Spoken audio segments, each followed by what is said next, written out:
Hi everyone, this is Ben Songrath with the Learning Technology Center of Illinois, and today we are going to go over some Gmail tips and tricks. So the first thing we want to talk about in Gmail is actually setting up labels. So labels are interesting because labels are actually a way that you can organize your email. And in Outlook, we're used to calling this feature a folder, but Gmail classifies it actually as a label instead.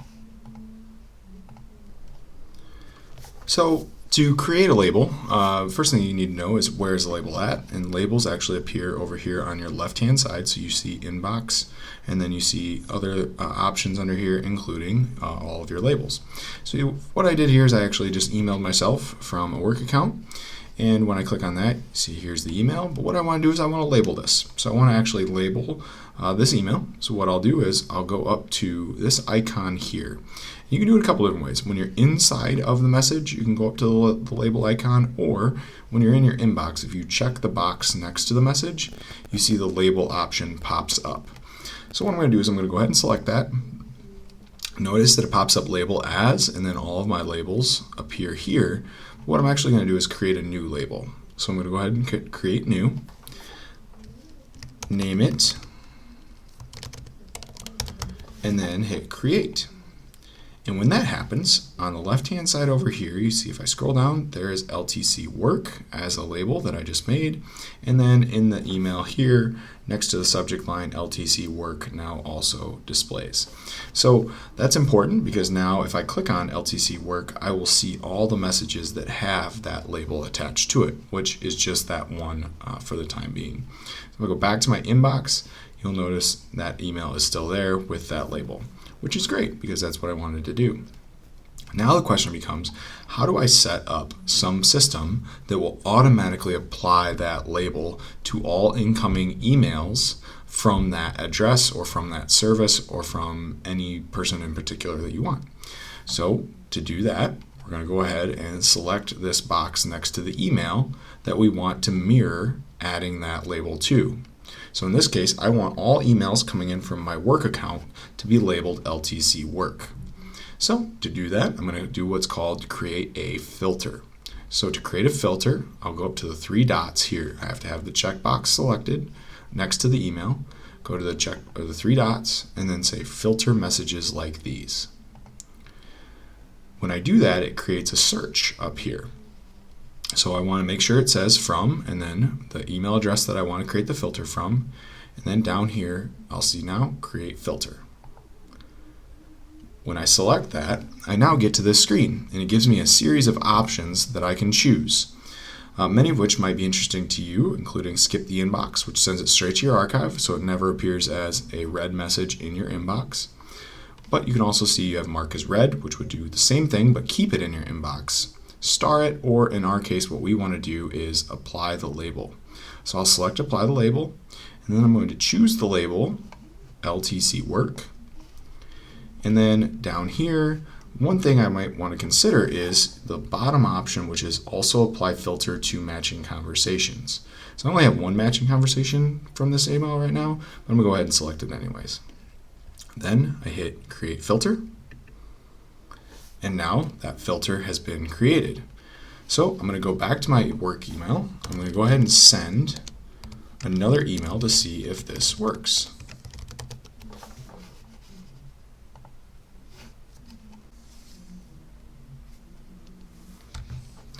So you see the email popped in and it says LTC work automatically applied to it, which is perfect. And then on the left hand side, I can scroll down, find the LTC work folder or label, select it, and that email is still there.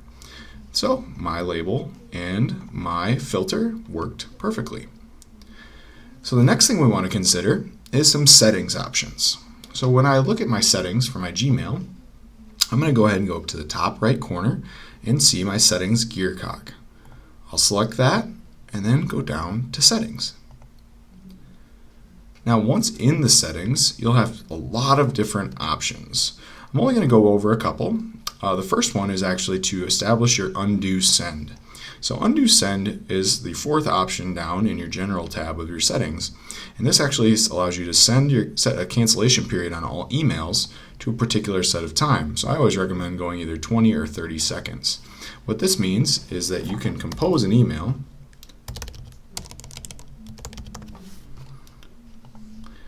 and then hit send, and then you notice down here in the bottom left hand corner you have 20 or 30 seconds to undo it and bring it back.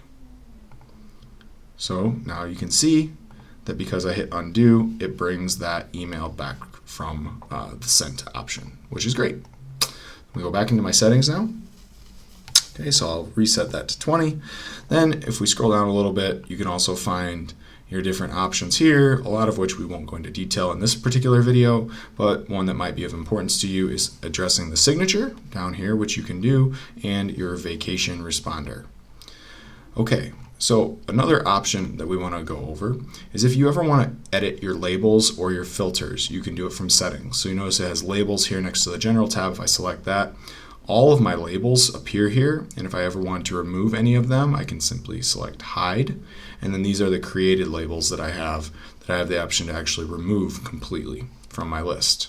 If I wanted to set up my filters or look at my filters, I can go to filters and blocked addresses. Here you can see that I have several different filters on here, and I can also go ahead and delete them if needed. On the next way we have the advanced features.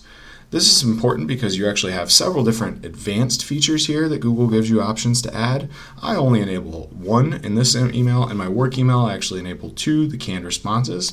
But you do need to know how to go in and enable some of these features, just as a good way to kind of maximize the power of Gmail. When you're done, always make sure you scroll down and save your changes. All right, so there's one more thing that we want to show when we're looking at our email, and that is tasks. So over on the right hand side of your screen, you should see a column that pops up that has calendar, keep, and tasks. If you don't see that, look at the very bottom and you'll see an arrow down the bottom right hand corner that'll say show side panel. Kick that out and now you'll see your side panel that has those 3 on it. Tasks is a really cool option to be able to keep track of what you're doing and keeping a task list for you to be organized with. So what I'm going to do for this is show you how you can actually go ahead and add a task by just simply clicking Add Task, and then going over to the edit icon in that task. You see you can actually do things like add a date and a time, which is awesome, or add subtasks, and then you can create more than one list if you wanted to do that as well. When you add a date and time, it'll show up on your Google Calendar underneath the task calendar. Now what I really want to show you is how I can take an email message that might contain something I have to do and add it to my task list so I don't forget to do that thing. So here's my email here. I select the box, and then again I'm going to go up to the 3 dots. When I go to the 3 dots, you'll see Add to Tasks. So I'll go ahead and click that. And then now over on my task list, that second email, it brings in the subject line, shows up here with a link that if I select it will automatically open to that email. Perfect for keeping your emails organized and knowing what you have to work on and what you have to follow up with. Now if second email is not a great name for this, you can simply select the edit details, change the name, and then hit back, and now that'll update to make more sense. So that's how you add an email to tasks. Okay, with that, that's about all that we have for our quick tips and tricks on Gmail. Thanks for watching.